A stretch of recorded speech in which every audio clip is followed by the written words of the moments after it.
it involves the Drug Enforcement Administration and their kangaroo court administrative law judge system. We've got a couple of companies, or actually a company that is suing the federal government, the Department of Justice, the DEA, and the chief administrative law judge of their, the DEA. And the story is something that we've heard many times. You make an application to the DEA for something, and they have time frames. They don't give two shits about the time frames. The next thing you know, they got a 90-day time frame. They're 2 years into it. You can't get anything done. You run down to court, to a real court, and you have a big hearing, and the judge says, okay, and Francis Young said this a long time ago, that this is the safest medically active plant in the whole goddamn world, but the question before me is, do I have to tell the DEA to, sign off on your checklist and go to the next step? That's where we've been. Now, to put this in perspective, in 1969, Tim Leary tried to cross the Mexican border with some weed and got in trouble. He challenged the 37 Tax Act, and the Supreme Court said you can't force someone to have illegal marijuana to register for your Marijuana Tax Act. It's a Fifth Amendment violation. They threw the whole thing in the trash can. And the following year, the Congress came up with the Omnibus Controlled Substances Act, and they built in this administrative law system. So you don't get to go to real court. You have to go through an administrative law process, and the mantra is, exhaust your administrative remedies before you come to real court. Okay, that's the system we've been living with. And if you've followed any of these cases where you tried to file for rescheduling or anything like that, you know that you're multiple years into this and hundreds of thousands of dollars, and unless you're well funded, you're just basically really pissing up a rope here. What happened is this, we're in a new era supposedly, where they're trying to encourage people to develop new cannabis drugs. And one of these companies got 2 permits from the Food and Drug Administration for investigational new drug studies. And they're trying to develop gel caps for things like multiple sclerosis, things like that.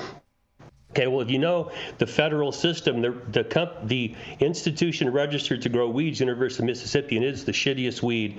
You can't even give it away. I mean, I've looked at Elvie Muzica's weed, and we cut it open, and it's like, this is worse than the shit we used to get in the 60s and 70s from brick weed coming out of Tijuana, okay? It's horrible. So this company said, all right, we're going to apply to the DEA for a registration to produce our own weed, okay? And if you follow the Sue Sisley case trying to get through this, it is just a mess. You cannot crawl through the rat holes and make you go through. So anyway, they filed back in 2018, and the DEA is supposed to have 90 days to put the registration on out in the public on the Federal Registry and ask for comment, or they have to file for an order to show cause to show that it's against the public interest. 90 days. Okay, well, in this case, it was like 2.5 years, all right? And so this company is just trying like hell to get them to do something, and they were put on the ignore list. And the ignore list went on for multiple years. Remember, they started in 2018, and finally, this DEA got around in the end of last year, 2023, filed for the order to show cause, to have a hearing about whether it's in the public interest to do this, okay? So this company, you're out there dangling, you're spending millions of dollars trying to get this project going forward, and you've got to have safes, you've got to have security systems for weed you can walk around the corner and buy from the guy in the trap shop. It's all ridiculous, okay? So what this company did is said, screw you, we're going to challenge your administrative law system. And that's where they're kicking them right in the nuts, I think. Because in 2018, the Securities and Exchange Commission's their administrative law procedure was thrown in the trash by the Supreme Court. Said, no, you are an inferior officer of the United States. You've got to either be appointed by the president or the head of your department. Okay, and in the case of the SEC, it's the Secretary of the Treasury. But in the case of the DEA, it's the Attorney General or the President. Well, the system they've got is they look for employees, and they have the head of the DEA appoint them, they can't be fired because, of course, they're employees. You got all this the personnel issues you got to go through. And so what this company says, no, this violates the appointments clause of Article 2 of the Constitution. The president or the department head, who would be Merrick Garland, the attorney general, would have to appoint him, and that didn't happen. So they built in this nepotism system that allows these timelines to be blown through with such impunity, they ignore you. Congress tried to get the DEA to say something, and they ignored them for years.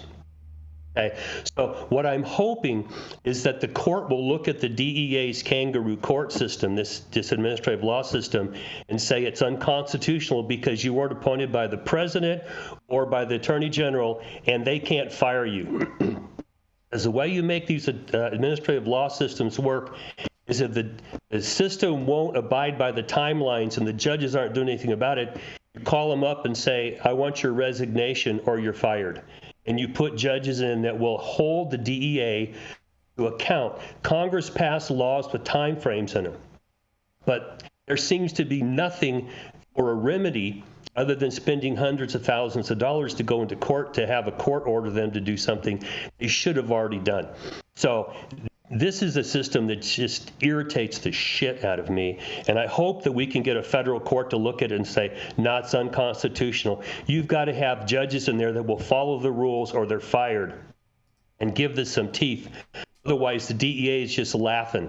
They've been laughing at us for 5 decades now. I think it's about time that they took one in the curlies. So that's my rant for this morning, guys. Back at you. What do you have to say? Man, Dale. This is crazy, Dale. Well, Richard Nixon was no idiot. I mean, he was a crook, but he wasn't an idiot because he set this administrative law system up in 1970 with the Congress. I didn't understand it until I went to law school, and I went, what? They can force you to run through all these hoops for forever and ever? And the answer is, yeah, they can. Man, it's just like it's like the Westminster Kennel Club. You just have to just keep on jumping through hoops nonstop. You can't even touch the curlies; they just ignore you. Yeah. What can you do? They ignored Congress. Yeah, they just didn't respond to them. Yeah, like you can't have a system like that. It's part of the reason why we have this mess we have. Because if you wanted to go study the evils of marijuana, you got your registration, you got your you go. We're going to give you all we need. If you want to find a way to make this a medicine or to find something good about it, then here you go. It's a snail's pace at best. Man, I just say you're damn from Jump Street because it's set up to make it so that you can't do it. That's the design. And it's unfair because if you have a company that produces, say, drugs that are going to go out commercially in the market, the DEA doesn't do this to you. Mm-hmm. Okay, they don't. But when it comes to cannabis, I mean, we are the redheaded stepchildren that we're just not trusted, and you don't get any breaks at all, and you can't break through the system. The courts are going to have to step in and stomp on this.